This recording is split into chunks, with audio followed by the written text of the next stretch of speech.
Welcome back. I'm Rachel with Feiro Marine Life Center. In our last video, we looked at how different activities could affect our watersheds. Now remember, a watershed is an area of land that water flows through to get to a larger body of water, such as a lake or ocean. Hopefully, you had some time to think of ways that we could prevent all that fertilizer, pesticide, loose soil, and oil from ending up in our streams and harbor. Today, we're going to demonstrate how we can change some of those activities to improve the health of our watersheds. Like last time, we're going to start with soil. Now over in the farm, we have a lot of loose soil. And we need all that loose soil to plant our crops.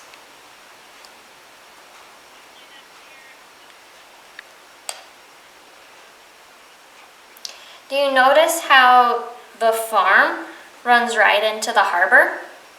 Something we can do is add a plant buffer. So we'll use this piece of felt to represent trees and grasses and shrubs that we can use as a buffer between the farm and the water. Now if this farm also has livestock, like cows, we'll want to include a fence to keep the animals out of the water.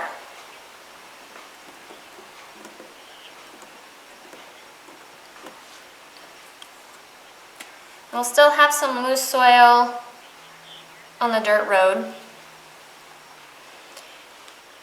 And in the forest, we had loose soil where we didn't have any trees, or trees had recently fallen.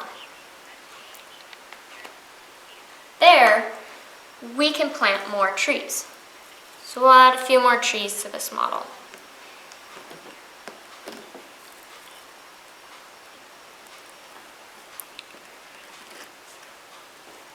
The roots from these trees help hold the soil in place.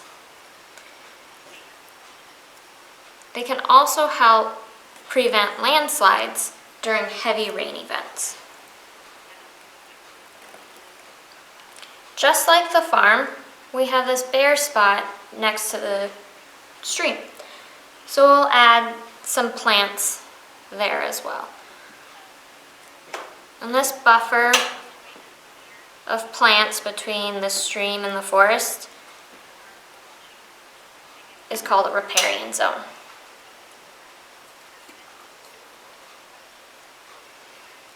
Over in the construction site, again, we still have all that loose soil.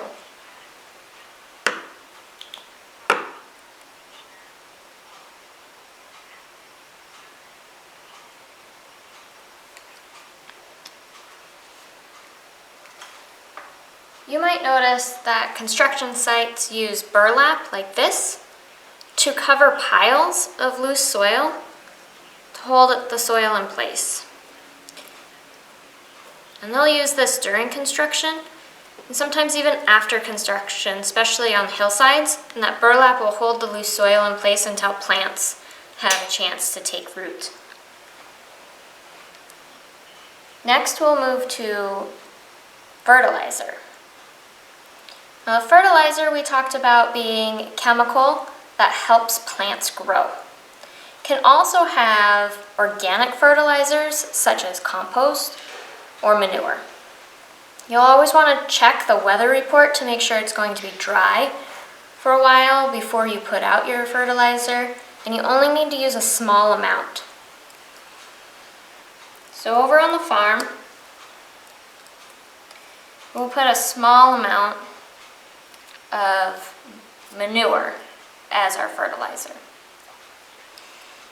And over in the residential area, maybe they use compost in their garden as their fertilizer. We'll still put a small amount of fertilizer on the golf course.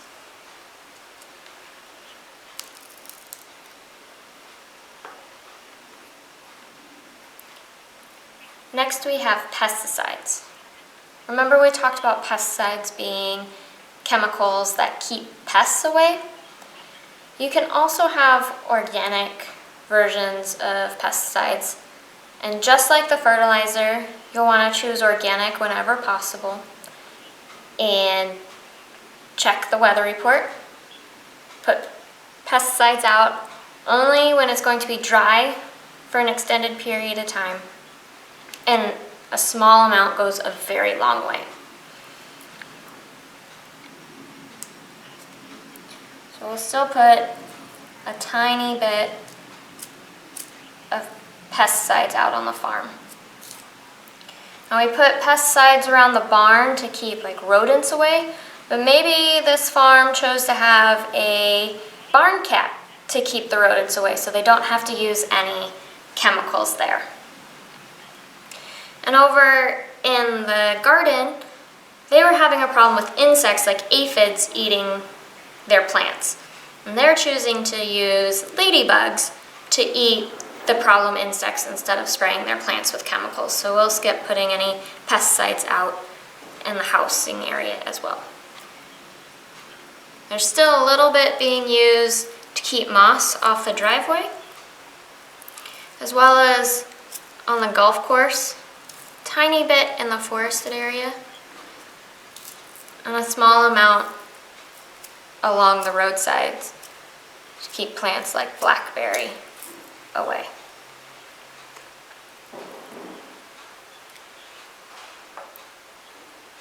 Next we have oil. And the best way we can keep oil out of this model is to make sure our cars are being maintained and any leaks are getting fixed. So this red car over here, it's having a lot of regular maintenance and is not leaking. This green car, they noticed they had a small oil leak in the parking spot when they came out, and it's continued to leak, but they're on their way to get it fixed. So only a little oil is ending up on this model.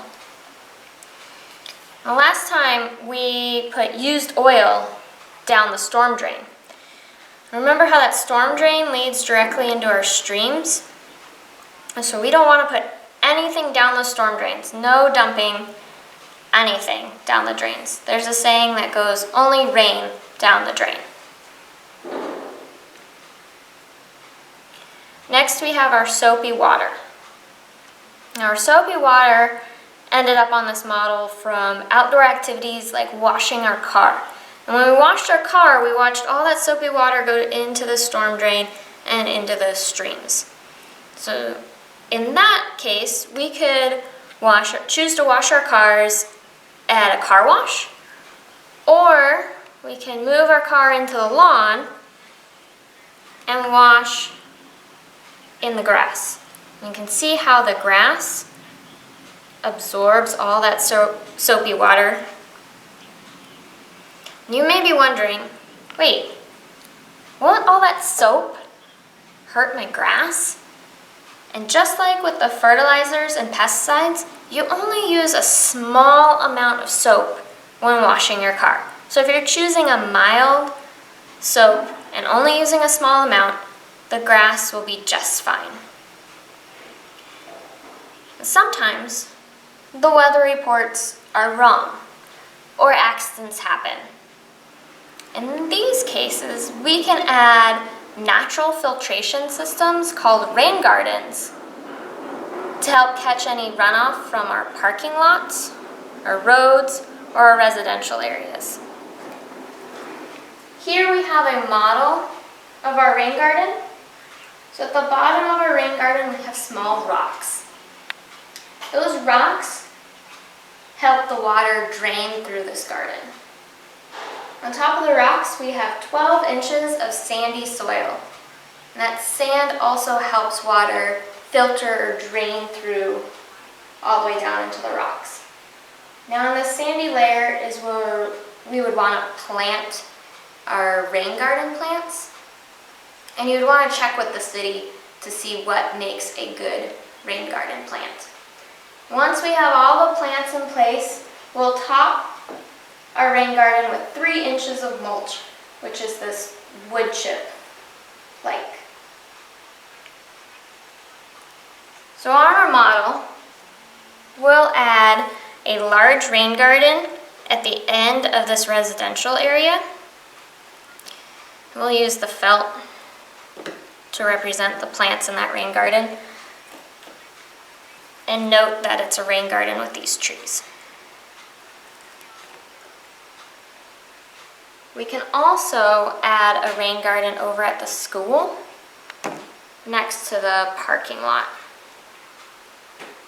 And again, we'll note that it's a rain garden with this tree. So now that it's been dry for a while, all that fertilizer and pesticide has had time to soak into the soil, another rainstorm comes through. And watch what happens this time as the rain comes through.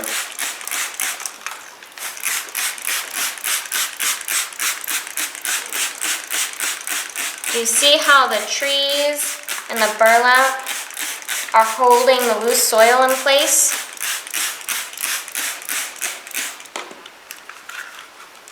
And the rain gardens are able to filter any runoff that happens.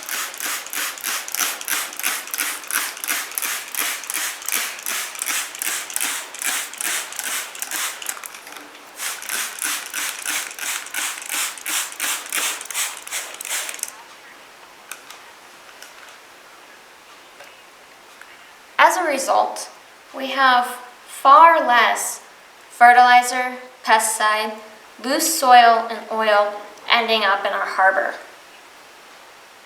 And with less of these items in our waterways, our waters are now healthier for animals like salmon to live.